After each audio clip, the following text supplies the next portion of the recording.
Olá, amigos e alunos. Hoje eu gostaria de conversar com vocês sobre o crime de homicídio, mais especificamente sobre a sua objetividade jurídica, o seu tipo objetivo e os seus sujeitos, tanto ativo como passivo. Então vamos analisar o artigo 121 caput do Código Penal, que estabelece o homicídio doloso simples. E ele diz: matar alguém, pena reclusão de 6 a 20 anos. Então, pela pena, nós podemos constatar que o crime de homicídio doloso simples é uma infração de maior potencial ofensivo, pois ele tem uma pena máxima superior a 2 anos e uma pena mínima superior a 1 ano. A sua objetividade jurídica é a vida extrauterina, ou seja, o crime de homicídio, ele tutela a vida extrauterina, ok? E qual é o seu tipo objetivo? Qual é a conduta punida? É matar alguém, ou seja, tirar a vida extrauterina de alguém. Ele é um crime de execução livre, ou seja, ele pode ser praticado tanto por ação como por omissão, e neste caso, se presente um dever de agir, lá nas hipóteses do artigo 13, parágrafo 2º do Código Penal, que nós já vamos aprofundar, também pode ser por meios diretos, ou seja, manuseado diretamente pelo agente, por exemplo, um disparo de arma de fogo, desferindo facadas, ou por meios indiretos, como, por exemplo, ordenar o ataque de um cão feroz. Também por meios físicos, psicológicos ou emocionais. Então, vamos aprofundar a possibilidade de o agente responder pelo crime de homicídio por omissão. E eu falei, desde que presente o dever de agir, lá no artigo 13, parágrafo 2º do Código Penal. Então, eu vou projetar para vocês aqui o que diz o artigo 13, parágrafo 2º. Ele vai dizer: a omissão é penalmente relevante quando o omitente devia e podia agir para evitar o resultado. O dever de agir incumbe a quem? A linha A, tenha por lei obrigação de cuidado, proteção ou vigilância. Como, por exemplo, ali, a mãe que não amamenta o filho, o caso dos policiais, os bombeiros e os salva-vidas.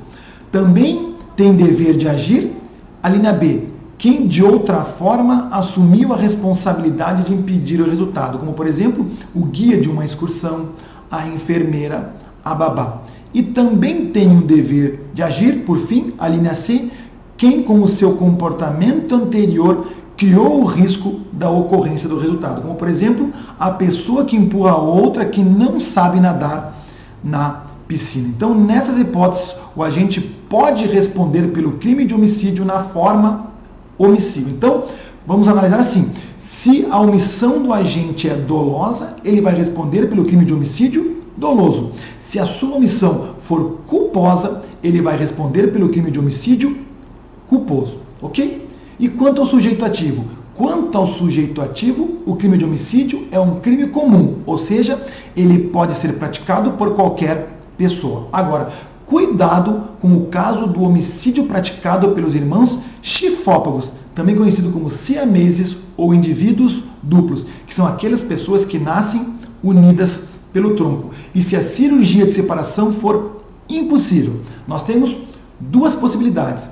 A primeira possibilidade é se eles estiverem em comum acordo, os dois respondem normalmente pelo crime de homicídio. Agora, o problema surge com a segunda possibilidade. Se um deles comete o crime e o outro não estava de acordo. O que acontece, em especial, com o agente que queria praticar o crime? Então, nós temos duas correntes. Uma primeira corrente vai dizer que o irmão homicida deve ser absolvido, pois entre o conflito do direito de punir do Estado e da liberdade individual do irmão que não queria matar, é esta que deve prevalecer. Então, deve prevalecer o direito de liberdade individual do irmão que não queria matar. Uma segunda corrente vai dizer que o irmão homicida deve ser processado e condenado, apenas inviabilizando-se o cumprimento da pena. Então, o cumprimento da pena deve ficar suspensa até a prescrição ou até que o irmão que não queria cometer o crime pratique um crime. E aí, depois de ser processado e condenado, ambos possam cumprir a pena, até tendo em vista o princípio da personalidade ou da pessoalidade da pena, onde que diz que a pena não pode passar da pessoa do condenado. E quanto ao sujeito passivo, ele também é crime de homicídio também é um crime comum. Pode ter como vítima qualquer pessoa. Agora, cuidado, por quê? Se a vítima for o presidente da República, o presidente do Senado, o presidente da Câmara dos Deputados ou o presidente do Supremo Tribunal Federal e houver uma motivação política, o crime não será o do artigo 121, mas o do artigo 29 da Lei 7.170 de 83, que é a Lei dos Crimes contra a Segurança Nacional. Então eu vou projetar para vocês aqui o que diz o artigo 29 da Lei 7.170 de 83. Vai dizer: matar qualquer das autoridades referidas no artigo 26. A pena é reclusão de 15 a 30 anos. Então nós vamos lá no artigo 26 para ver quais são as autoridades. Então vai dizer lá: caluniar e difamar o presidente da República, ou do Senado Federal, ou da Câmara dos Deputados, ou do Supremo Tribunal Federal. Então, nessas hipóteses, o agente responde pela Lei de Segurança Nacional e não pelo artigo 121 do Código Penal. E agora, e o que acontece se a vítima forem os irmãos chifópagos? E, como já falei, se eles estiverem unidos pelo tronco. Aqui nós temos 3 possibilidades. Numa primeira possibilidade, o agente queria matar os dois com um só tiro. Ele vai responder por 2 homicídios dolosos em concurso formal impróprio ou imperfeito, pois ele tinha desígnios autônomos. Portanto, vai somar a pena dos 2 crimes de homicídio. Numa segunda possibilidade, o agente queria matar somente um. Ele vai responder novamente por 2 homicídios dolosos. Em relação àquele que ele queria matar por dolo direto e o outro que ele não queria matar por dolo eventual, pois ele assumiu o risco de matá-lo.